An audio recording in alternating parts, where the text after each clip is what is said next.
Hello.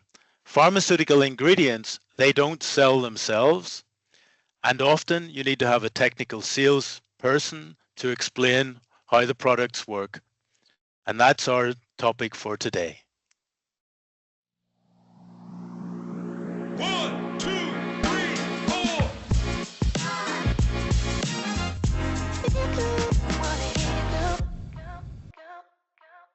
So hello, today I'm talking to Dr. Christian Nowak from Harke Pharma. Hello, Christian, how are you? Hello, Michael. I'm doing well. Thanks for asking. Thanks for having me. Great. Pleased that you can be here today. So please introduce yourself to our audience. I'm a pharmacist by training, and I've been in the pharmaceutical excipient industry since 2011. I've worked for a major excipient manufacturer, and since 2022, I've been working for the excipient distribution company Harke Pharma. Okay, great.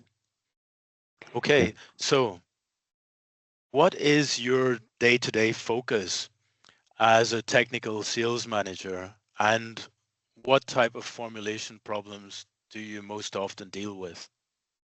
I think my major task is is to keep our clients happy. Yeah, this is the most important part. Harke's portfolio surrounds around oral solid dosage forms. So the major tasks I'm confronted with are problems with powder flowability, powder segregation, tablet manufacturing, tableting issues, dissolution issues, so all the things that surround the development and manufacture of oral solid dosage forms. And lately, solubility enhancement has become not an issue. I rather think of it as a challenge. Thank God we have polymers that are very popular and have been proven to work in that scenario. So it makes us, for us, kind of easy to recommend good and approved working polymers to help in that regard.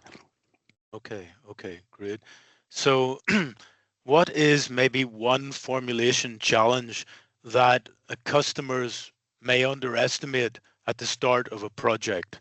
When I think about the solutions we can offer to the challenges, I feel like the toolbox is almost full, or for any challenge there's a tool available. Because then you narrow it down. Is it really like the grade that solves the problem? But 9 out of 10 challenges, I think, can be solved with the existing excipients and technologies that are available. But what I've learned, or what I see from time to time, that the timeline when it comes to the project is maybe too ambitious. I think it's reasonable to assume that what has worked in the past also works for the current project. But if things go sideways, and you need to, you don't know how to solve the problem, and then the timeline is too ambitious, then time pressure rises, and this is what I feel, when I'm confronted with a problem. Most of our clients, they need like a quick fix. They do not have the time to test like a series of excipients or solutions. Maybe I can present 1 to 3 solutions, but that's it. We do not have the luxury to do like a whole new project or test like a new take on how to solve the problem. So right. Yeah, okay. Yeah. So we work together, of course, because you also sell galenIQ in Germany and Austria. And for which types of formulations would you recommend galenIQ, and why is that? I'm a very cautious person, meaning when I recommend a product, I don't want to come across as a salesman for snake oil. When I think about galenIQ, it can be used in so many applications that I introduce this product like on a step-by-step basis. That because it can't be true, that it solves all of your problems, But if you find an application and get used to the functionality of galenIQ, and then you learn about how to use it, then of course you want to use it for another task and another application, and then that the client learns over time. I also learn over time how it can be used specifically to solve a problem. Personally, I'm a big fan of direct compression. Professor Hanby had a big impact on me. He explained to us, how powders can be blended, how segregation can occur, how you achieve content uniformity. And DFE some years back, they published a great white paper how to bring down the the the the the, the level of API. So how low can you go with the API load? This is what I'm trying to say. And they solved this by a specific blending and sieving regime, yeah, to go really low with the drug load. And when I look now at the excipient and with galenIQ, this structured rough surface, how it helps that the API sticks to the surface. It really helps our cause to go really low with the content of the API, which in turn helps us to circumvent wet granulation, to stick the API to the surface. So I'm not against wet granulation. Yeah, sometimes you have to use it, but I just like the direct compression and the possibility, and having these kind of excipient available gives you the option, yeah, to think about direct compression. Could it work for your project? Yeah. Right. Yeah. Yeah. Okay.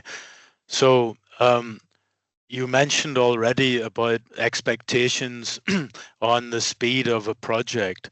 So how do you actually balance the speed to market with the regulatory and the quality expectations? Mm.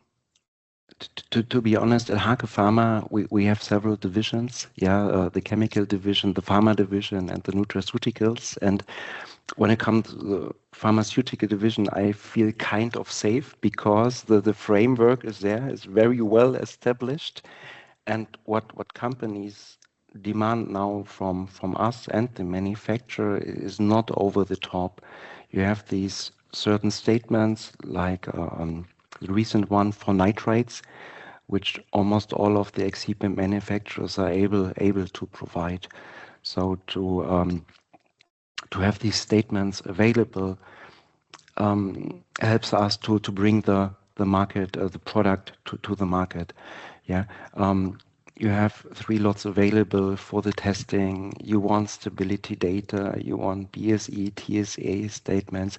So if one wants to play in that field of the pharma, one just has to have these statements available. Yeah, the product is produced according to GMP principles. Yeah, how is it stored? How is it distributed? Yeah, this has been very well established, and this is what the manufacturer provides. This is what we forward to our clients, and how long it takes. It's basically the time how long it takes from a regular point of view to get the project on track. I think the one thing that takes most of the time is like doing CDAs when the lawyers get involved. Yeah, yeah. Every party wants to make sure they sign the right stuff. Yeah, this is important. These legal agreements, yeah, quality agreements.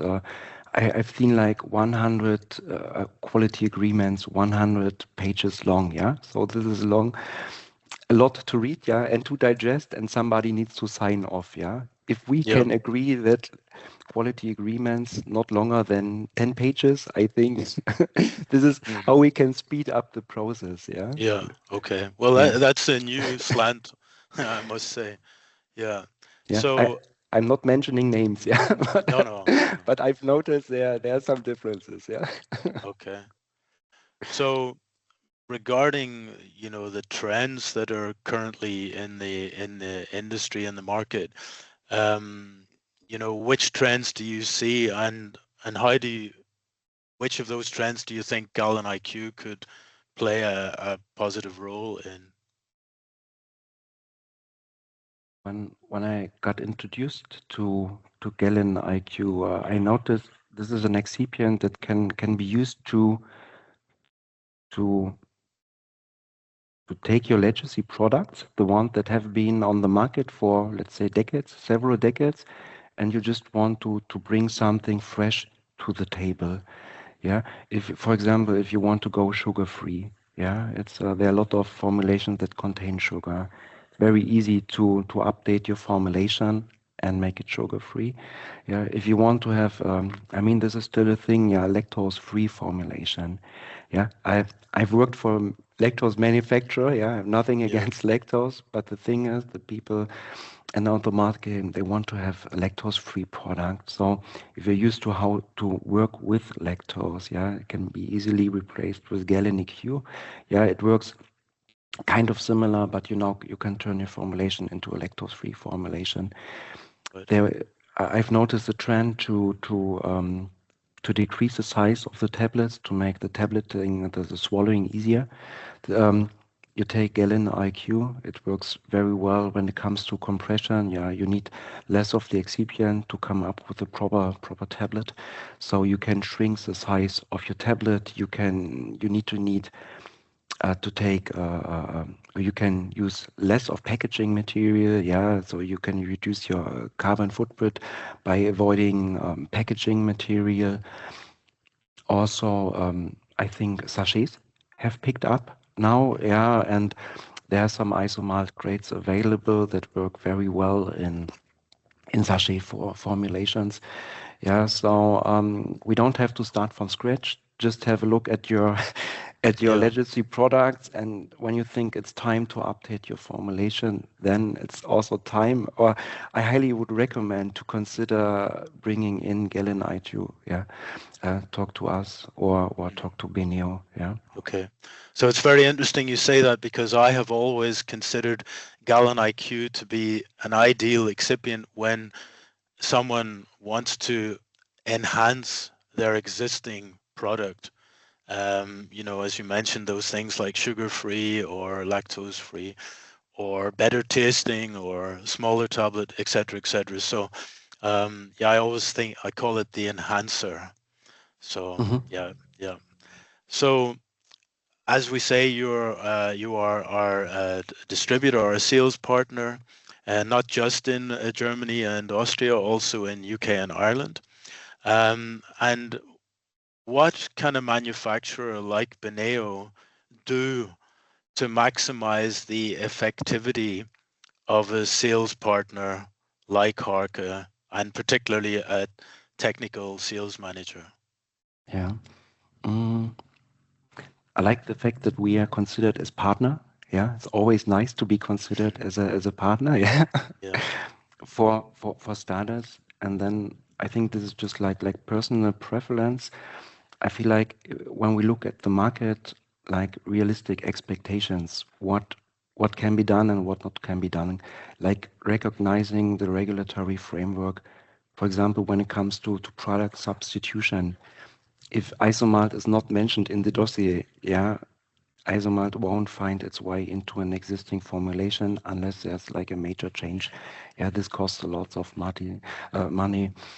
So if the manufacturer knows about a regulatory framework and what is expected from the market, this is really helpful.